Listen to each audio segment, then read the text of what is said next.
call the meeting to order. Welcome everybody. I'm glad to see everybody here tonight.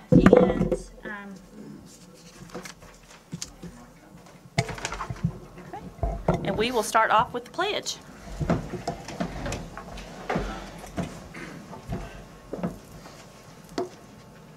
I pledge allegiance to the flag of the United States of America and to the republic for which it stands, one nation, under God, indivisible, with liberty and justice for all. Just a reminder, there's a sign-in if you'd like to sign in up front. Do we have any revisions? Yes, under consent, please, item H. If you would add Kentucky River Foothills preschool contract.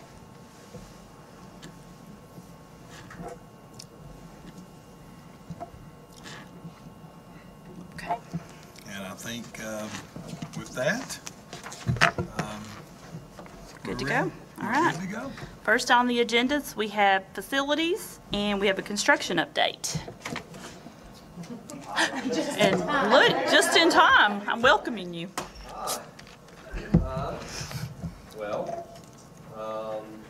I guess first we'll do Estill Springs.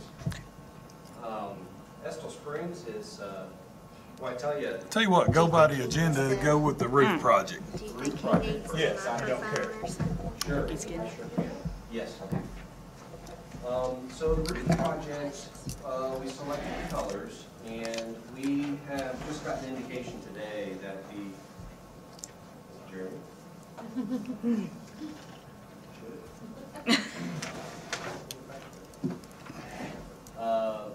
We've got indication today that the metal panels are going to be on site sometime in the middle of August, okay? We're still trying to get to the bottom of why it's taken so long. They're still getting a reason back to us. They do have the insulation on hand, and they are having the insulation delivered.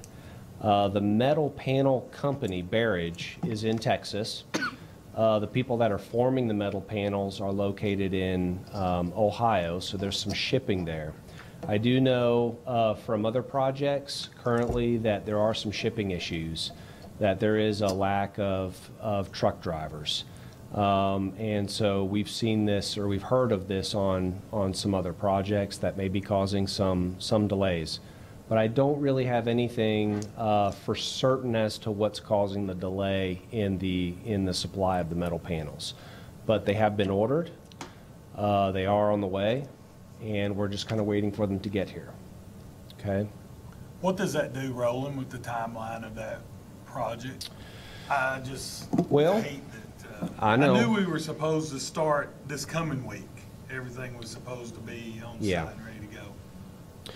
Yeah, and so, you know, you can, right now, unless we can find some way to speed this up, you know, I mean, right now it looks like you're looking at probably a month delay, okay, from the middle of July to now the middle of August, because they were expected to start in the middle of July, and that's just not happened. And so now we're getting indications of the middle of August. Like I said, I wish I knew more, but we just kind of learned this today, and we're still sort of digging into the issue as to what's causing the delay. As soon as you find out, can you let me know immediately, because I'd like to give them an update. Absolutely. As soon as possible. Yes. What I worry about is getting both of those buildings under roof by winter setting in. Yeah, and that's a concern of ours too. And we will get with you. I feel like the roofing company that's going to be doing the lion's share of the work, once they get the metal panels, hopefully they can expedite this a little bit or find some way to accelerate the schedule. But I've not really had any communication with them on the schedule as of yet. But I will let you know as soon as I find something out. Do y'all have any questions concerning that? Doesn't make me happy. No, it doesn't make me happy either. And Rush to do all this. And that was part of our concerns moving forward That's when why we awarded the rushed all these contract. decisions Yeah. this spring and the contract, and now we're delayed. Yeah.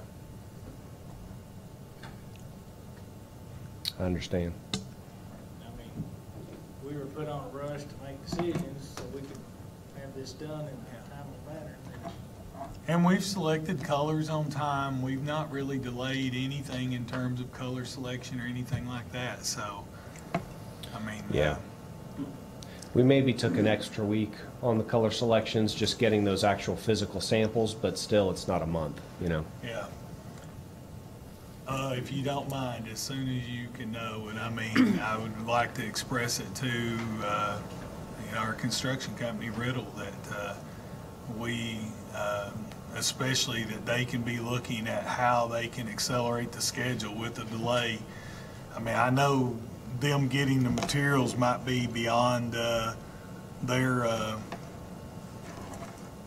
ability in order to do that if they ordered everything on time. I mean, I would like for you to check in to make sure that things is ordered in a timely manner and everything like that, so we'll know that if it's actually on the roofing company or if it's on the contractor themselves.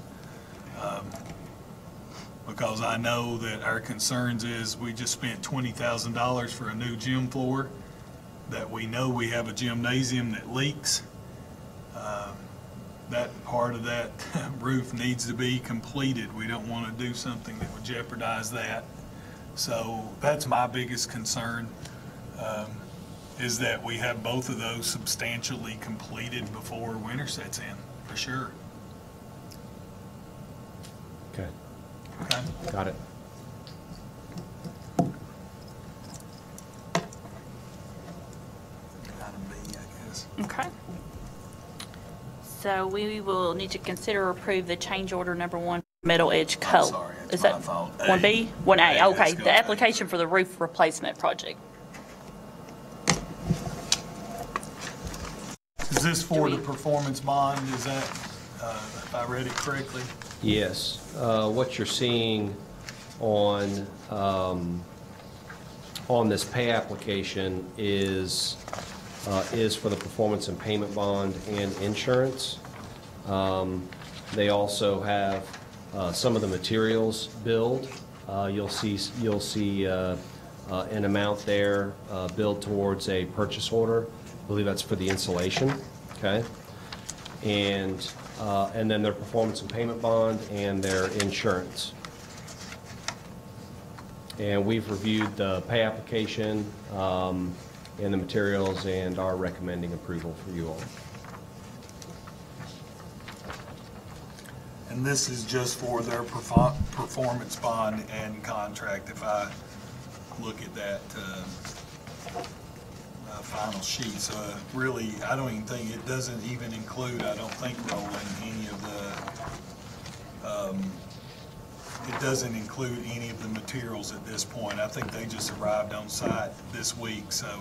Yeah, we for materials, we require to see the materials or see where they are stored, and ask that they provide, insurance certificates for those, so we make sure we get those before the district actually pays for any of those materials. So those need to be on hand, and we need to be able to see those. So these are materials that have been delivered and that we've seen proof of.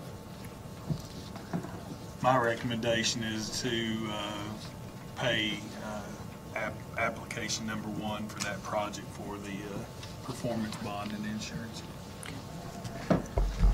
Do we have a motion?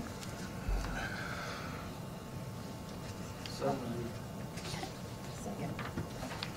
Any discussion? All in favor?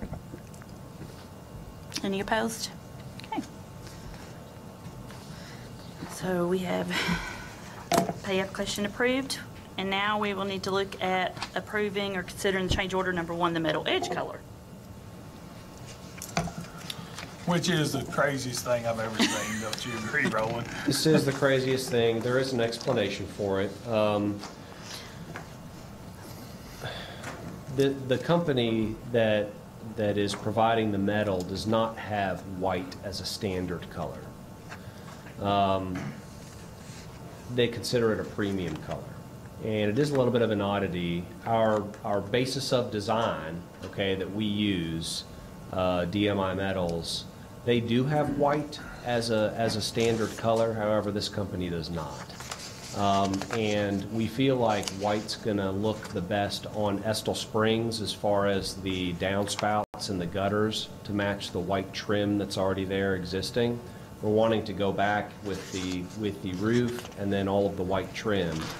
And if I brought the color chart just so you all can see, this is from Barrage. You want me to bring this up, or Yeah, LW, please. you want to see this? I would love Yeah. to.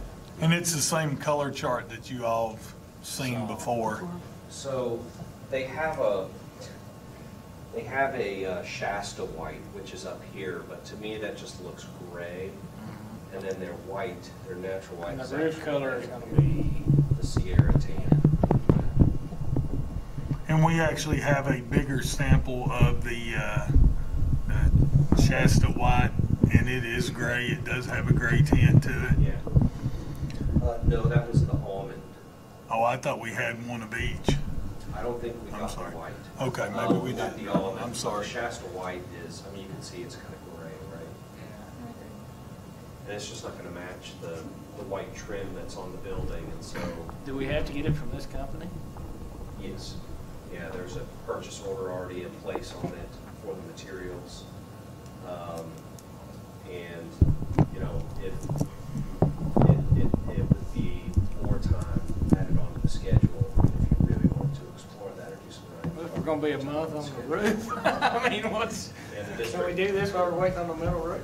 the district would also, well, the metal's already being shipped.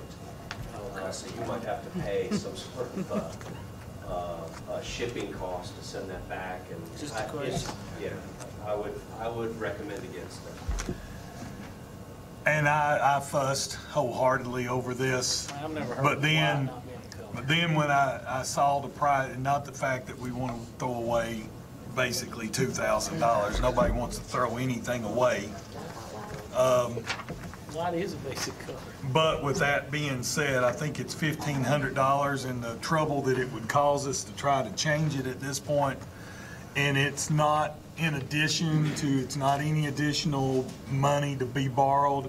It will come out of contingency, which there's a healthy contingency there anyway. $1,500 is not going to really impact the cost of the budget, or the budget cost that much. So my recommendation is, even though it's the craziest thing I've ever heard, is to accept the change order and get the white that's going to make the building look the way that it should.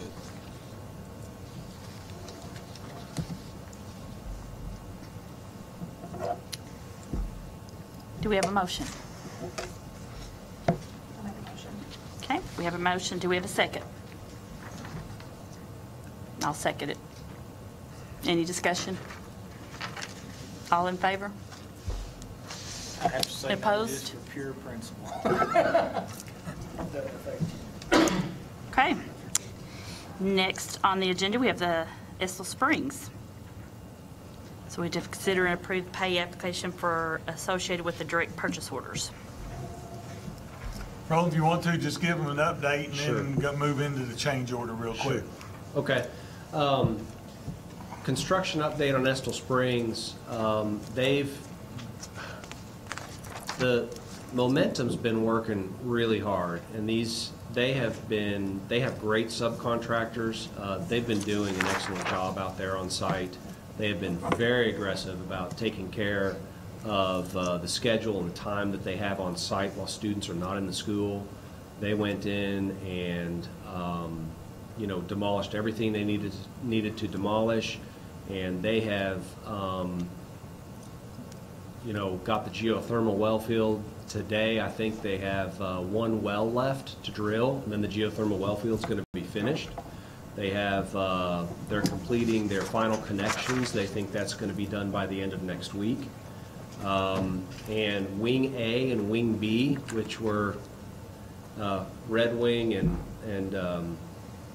what do they call it, the Red Wing and the Green Wing, I think? Green wing, I think, yeah. red, yellow. Red and yellow, thank you. The red wing and the yellow wing. Those two wings are just about done. They've put the ceiling grid in, all the equipment's in, and they are getting ready to put the ceiling tile in. So those are just about ready to go. Now, we let them leave the existing units in as a precaution, just in case they needed to use those, okay? But those will be removed and those will be fixed. As they go through the school year, the contractor's going to be working at nights and on weekends to complete that work. And they've just been great to work with so far, very professional, and things are really looking well on that project. What are the chances of damage to this new stuff with the delay in the roof? I mean, you know, we've had an awfully rainy season this year. Yeah. And we're getting a lot of rain in July, and it's supposed to rain the next 3 days. Yeah. What's the chances of damaging this new ceiling tile and stuff? I mean, Great question, yeah. If we're another month out. I mean, So one thing is that the contractor turns over a certain quantity of acoustical ceiling tile to the district to use for replacement. That's one thing. The other thing is that you know, the roofing contractor is supposed to be sealing up all of his work and not sort of overextending himself. So when a roofer goes in and roofs something like a school building, that's this huge scale. I mean, it's a pretty big roof. They tear out sections of it, and they have to be able to go back and make sure that that's watertight before they move on to the next section. So they should be doing that protocol and inherently not allowing the roof to leak as they're working on it. It's not like they're tearing it off and leaving it all exposed and stuff. They're actually going to be kind of doing it in sections.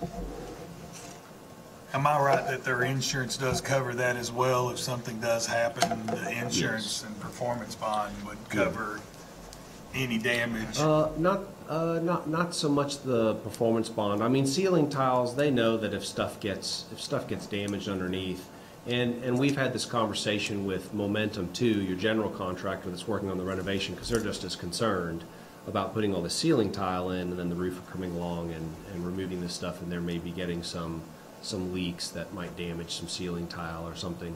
You know, I can't guarantee 100% is not going to happen, but I feel like between both companies, we should be able to get the ceiling tile fixed.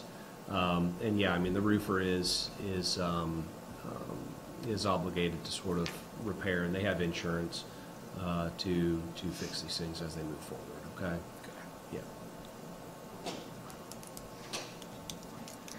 I tell you what, so far, knock on wood, we've dealt with a couple of different contractors, you and I have, on different projects. Momentum right now is really putting forth the effort. I mean, I have nothing but good to say about their company, and their owner is on site. Yeah. You don't see that a lot, that the owner is on site making sure that things are happening. He wants to make sure that this is a first-class job, and they're really moving at breakneck speed to get us into school. And I feel really good about right now the dates that we have. Of course, they'll let us know a little bit more next Thursday. There is a progress meeting, and we'll sort of get final say then. But he even told me tomorrow. He said I'll give you an update. So I'm just, for the record, I just want to say that they are doing a fantastic job. I mean, I've got nothing but good to say. There's nothing I can say that I see as one negative so far. Yeah, they've been really good to work with. And the whole team out there, I mean, all their subs too, the HVAC contractor's been doing great. Metal just, yeah, they are unreal. I mean, they've been moving. There was over 40 workers on site the other day, and that's unheard of really in a job for that many workers to be on site. And they're working 10 and 12-hour days. They're working Saturdays, some on Sunday, so they know that they have a deadline. And that may have been, you know, we talked about, you know, when the project was bid, and it was a little bit higher than we thought that maybe bids would come in, but you know, they've actually put a lot of effort into weekends and overtime and stuff like that. And that may have been why we got a little bit of a uptick in our projected construction. You know, Roland, we sort of threw that back and forth a little bit, but I'm telling you, very pleased at this point. And I don't know, as architect, if you all say the same. Yeah, yeah. I've you know, I've run the gamut with contractors. You know, good, bad, neutral, and they're good. They're good to work with. Yeah, I totally agree with that. I think you're on A to approve the pay application. So do we have a motion to approve the pay application number 1, direct purchase orders? I make a motion that we approve application number 1 with the direct purchase orders. Okay, we have a motion. Do we have a second? Second. Any discussion? All in favor? Any opposed? Next, we have to consider and approve the revised BG1.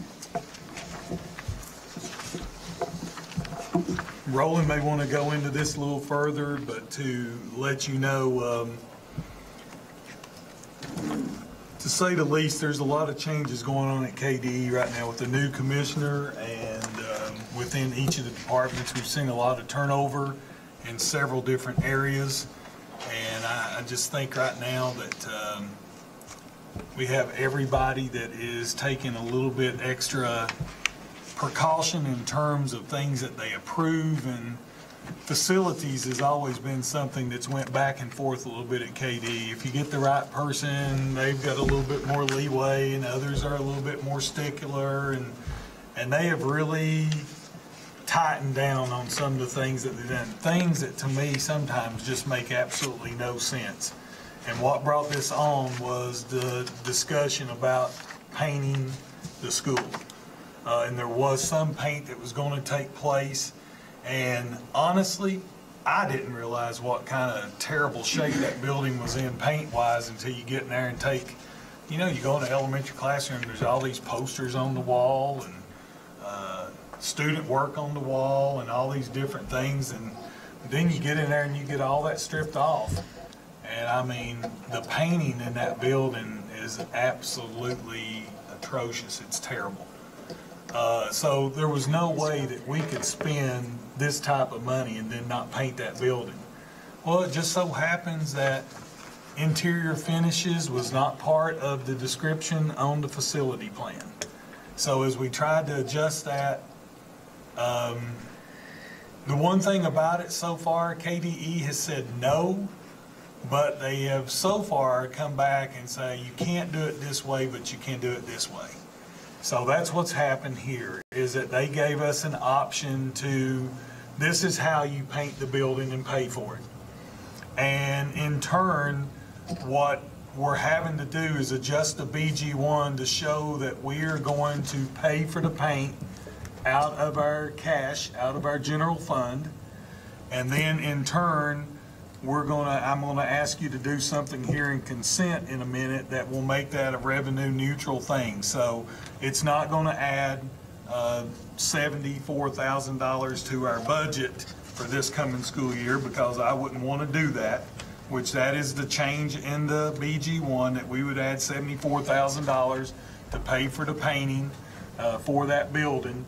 And then I will tell you how we will make that revenue neutral here in a minute during the consent items that we will discuss. So in order for us to paint the building, we've got to revise this BG1, and then once the money is in the BG1, we can ask for the change order in order to paint the building. So my recommendation to you all would be to approve the change in the BG1, adding $74,000 from the general fund to pay for the paint. And Roland, I don't know if there's anything else we can add to that. I don't think so. I think you summarized it well. You know, we approached trying to do this through the project, through the regular avenues, but KDE just said that wasn't possible based on the language in the district facility plan. They are going through these facility plans with a fine-tooth comb and really leaning on the language in those things, more so now than ever before. And so as you guys look at doing your facility plan in the future here, I would make sure that the language is pretty thorough in it, you know. And it's not just your all's district. I mean, we're seeing it in other districts too. It's sort of a blanket policy that they've adopted, or just a change in KDE that they're really sort of trying to adhere to and be more thorough with these facility plans.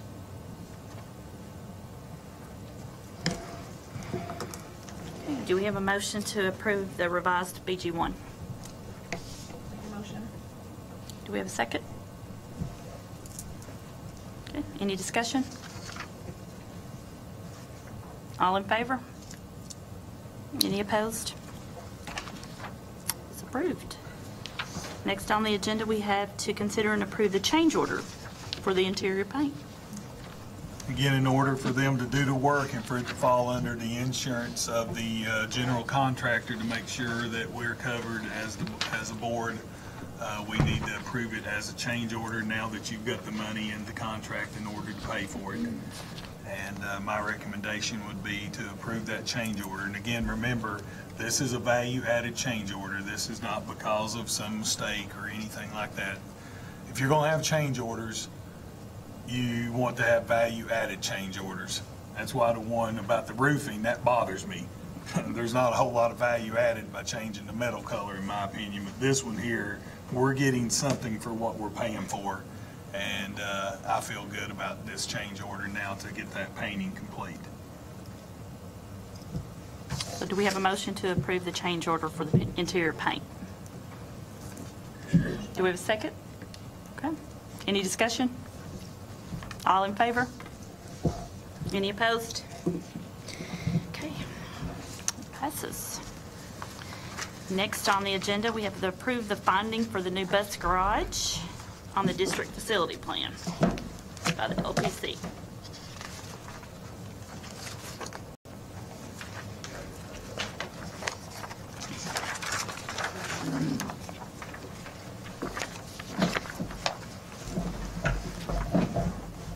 I'll real quick just say that on our current district facility plan, as you all remember, the plan called for the renovation of our existing bus garage, which in itself is over $1.2 million, just a renovation of the facility that we have.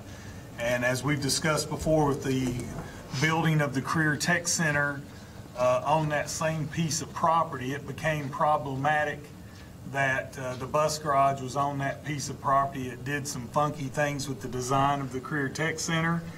And when we got to asking the question, okay, what would a new bus garage cost to build a brand new facility, it was approximately 1.7 to 1.8. The BG1 for that's a little bit under $1.8 million.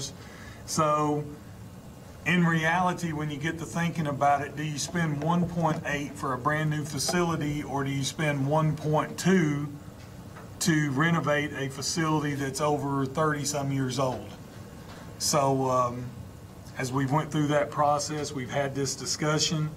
In order to change your facility plan, you all had to request that the LPC reconvene and consider a finding for building a new bus garage. And that's the process we went through.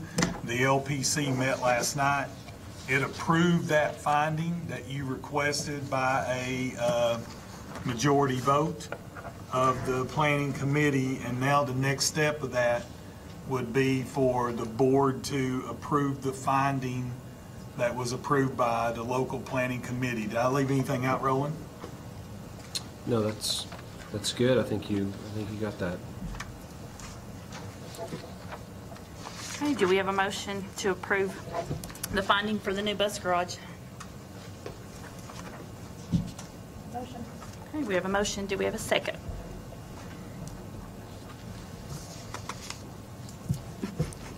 Any discussion? All in favor? Are you voting? All in favor? Any opposed? Could be consistent. Okay. I'm sorry, I was talking to Next on the agenda, we have the consent items. Okay, just real quick, I will just pull or talk about a couple of these so you'll know. Of course, we've got our A and B. C is our agreement with the Red Cross that generally in case of an emergency, we provide our facilities as a Red Cross shelter, and they like to have an MOA in place. So you have that in your packet. You also have a copy of the employee and student handbooks that we always ask the board to approve. Those are pretty much by committee, especially the student handbook and the discipline code. That is by committee, and that is the final product of that one. E is the one I was discussing earlier, and that's the capital outlay funds request to purchase a school bus. If we're going to take $74,000 in our general fund and pay for the paint, then how do we offset that? Well, right now you can spend your capital outlay funding to do one-time purchases. And the closest thing that one of the things that they will approve is the purchase of a school bus. So we're going to pay for the school bus out of capital outlay funds, and school bus is about $95,000, and that'll leave about $20,000 additional money in the general fund, but that's the way that we can offset that in the budget. What other stuff can we do with a capital outlay fund? Because in this deal, I mean, and I thought I understood all this, but you know, you got this fund and that fund, you can spend this money on this and that. Can you explain to us what all we could do with that money? You know, this is actually your capital outlay cash that's on hand. For instance, when we collected the nickel for the first time, that $273,000 is sitting in capital outlay cash. And what KDE will do, they'll allow you in these budget times, they will allow you to make a one-time purchase. You can't do a recurring purchase. For instance, you can't pay for salaries. You can't pay for the maintenance director's salary out of that every year. But you can, for instance, you can approve a bus. You can do a one-time maintenance cost. If we had to buy a chiller for one of our HVAC systems, we could actually purchase that and make a request to pay for that. So it's only one-time items that you can do with that. And for a while, it was wide open. I mean, it was the Wild West. You could spend it on anything. But now, in the last legislative session, they've really tightened it back down because with the economy, the budget is supposedly budgets and money's getting a little bit freer. But you know, of course, we've all got to learn to live within our means. And there's one thing that I wanted to do that we didn't get done, but we collected, what, $100,000 from insurance on the roof? yes, And what did that money just went in general fund? it went in general fund, and it actually went to pay for one of your school buses. We've got 4 school buses that we're in the process of paying for right now. So that Wanna money make is sure we paying for one utilize of the that buses instead as of well. just used it for routine No. stuff that we should be living within our means on anyway.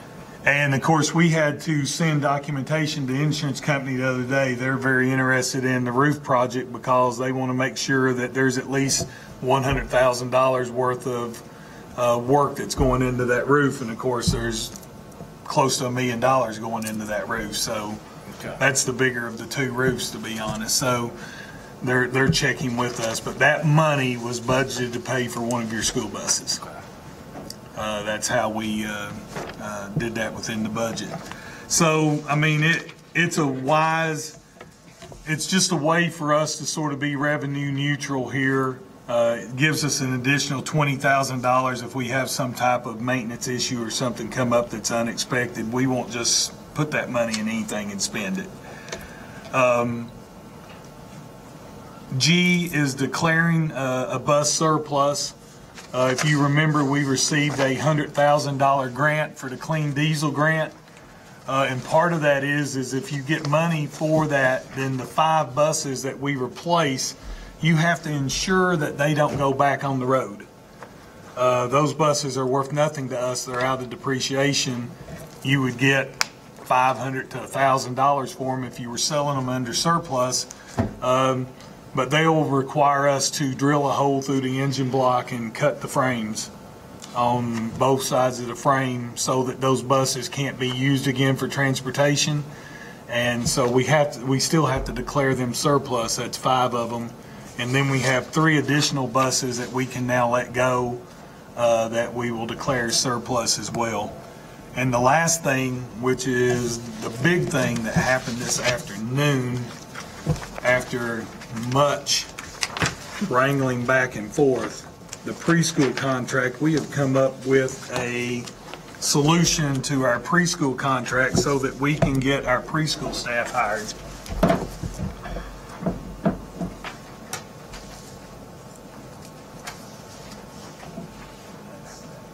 And that's hot off the presses this afternoon.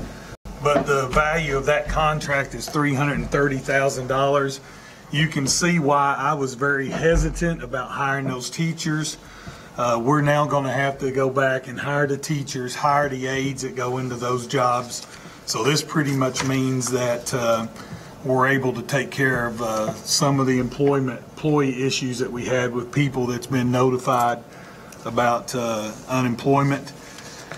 And this does include the addition of the preschool classroom, which may be determined by the availability of a teacher.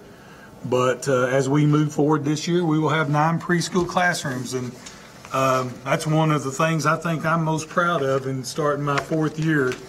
We wanted to, the original board that was here when I was hired wanted to expand preschool opportunities. We went from 7 now to 9 preschool classrooms, which is 40 additional students that's able to receive an education before they go into kindergarten. So that is a big feather in our cap. And of course, it also helps when you go from about 48% kindergarten ready to over 70% kindergarten ready. So not only has it been a wise investment for our district and for Kentucky River Foothills, but we've been good stewards of that as well to ensure that kids are kindergarten ready when they leave South Irvin and go to Estill Springs.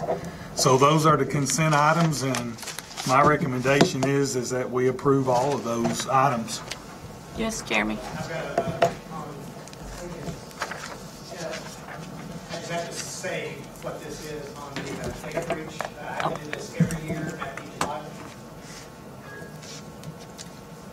I have to do this every year at the July meeting. Basically what this is as a board, it basically says that we as a district are going to keep PIA or public identifiable information or personal identifiable information private.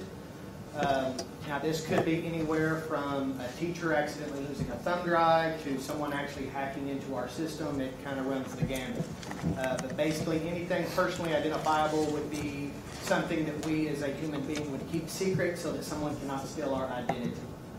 Your name's not considered private. Technically your student ID it really can't be used to apply for a credit card or anything. But such things as social security number, whether or not you are maybe free and reduced lunch, and things of that nature is considered PIA. So one of the things we have to do is, as a board, you have to approve this, that we as a district, if anything is ever stolen, if something is lost, we do have to follow a procedure as approved by KDE, that the board will take responsibility for that, whether we have to go through this process that's outlined in this packet, as well as the board accepting responsibility that you could be held liable depending upon the outcome of that stolen information. Do y'all have any questions on? Like I said, I have to, it's the same document. I present it to you every year. You just have to accept it for the. Thank you. And on the preschool contract, just so you'll know, we don't have that signed document. They're supposed to have it in my hand Monday. So I'm asking you to give me the ability to execute that contract when I have it in hand Monday so we can get employees notified that they're rehired. Thank you. Do we have a motion to approve consent items? Do we have a second? Any discussion?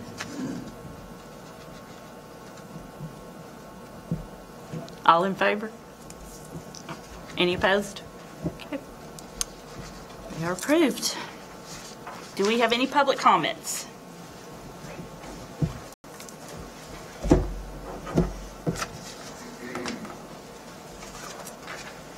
Okay, moving right along. Next is the superintendent's report. You have your notification there. You have my, you will have my activity report when I pass it to you. And some of the items, of course, that we've been working on and trying to get complete. And as you know, right now is a very busy time in terms of trying to get the school year started. We had a big district administrative meeting this week on Monday and Tuesday. The district leadership team met today. We have principals back in here on Monday. So there is a lot of things going on here leading up to the start of the school year. And so I just wanted to share those items with you. The fundraiser report, I think right now we only had one school that's reporting. It's early, but we went ahead and got that to you from the high school. The energy report, we a little bit concerned. I know Jeremy keeps track of that. A little bit concerned with some of the uptick in electricity usage, but it has been absolutely hot during the months, the last of May, the 1st of June. We're still down overall for the year, so that does speak highly for what's taking place during the year. We do have some concerns about a couple of buildings, but we'll continue to work on that. And I tell you what, as the new system comes on at Estill Springs and the roof goes on at the middle school, you're going to see some huge energy reductions in those two buildings that will show up in your energy report come spring and next summer. So I'm really looking forward to that because, again, you're spending restricted money in building and capital outlay money. You're spending restricted money and you are saving general fund dollars. And that's money that can be put back into the education of our students. And that's one thing we don't discuss a lot when you're discussing things like the nickel. It's a tax increase and it allows you to do building projects. But then in turn, that nickel repays you on the general fund end that allows you to do things for your kids that you weren't able to do before. So it's really a sort of like the gravy on top of the potatoes, if you would. It just sort of keeps the gift that keeps on giving in terms of how that works. Opening day, right now we are going with opening day as scheduled, and that is on Monday, August the 6th. I told them the other day October the 6th, and they were tickled to death. I don't know what got me in the month of October, but that's where I was at. But it is August the 6th. Right now, we do feel that we need to have a work day on the 7th, and we've communicated that to you all. It went out on social media and everybody at the same time, so that everybody would know that. And I think we'll continue to work with Momentum. I know one thing, Jason, the president of Momentum, he is absolutely definitive that they will be ready, and he's working towards them being ready. And I tell you what, if they're not ready, it won't be for the lack of trying, because they're trying their best. But I feel good. I feel a lot better this week than I felt last week at the construction meeting. So with that being said, you get your back to school dates there. I know you guys are always busy, but if you get an opportunity to go out, we tried to schedule those where there weren't conflicts, so that if you got the opportunity to go out and do that.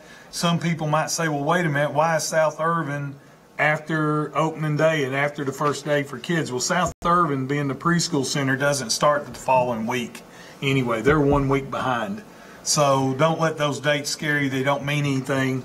We're still moving for August the 8th as the first day for students. And the last item that I have there is I've included the next generation effectiveness standards. Rhonda, I would think that the best thing for you all to do is over the next few days would be for you to talk to each of the board members.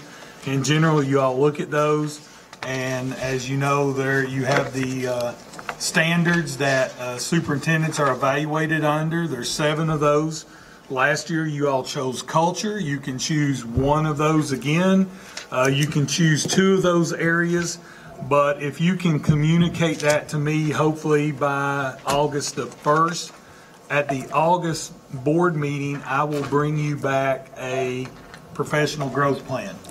And then we'll move forward with that for the school year. I mean, I'm doing activities under each one of those things. It's just part of doing the job as superintendent. But if there's something there that you all really think, y'all talk among yourselves, and if you can let me know something by August 1, I'll have a growth plan for you by the August board meeting. If it's August board meeting before you communicate back with me, I'll have you one back by September.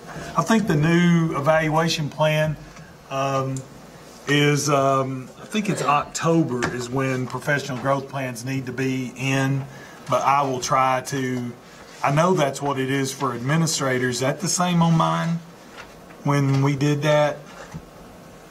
I'm not sure, but I'm not sure that it's I'm written not down sure, that yeah. way, but I could probably be consistent. to be consistent, you definitely need it by October. But I think if you all just communicate to each other, you all can determine what area or areas you wish for me to look at.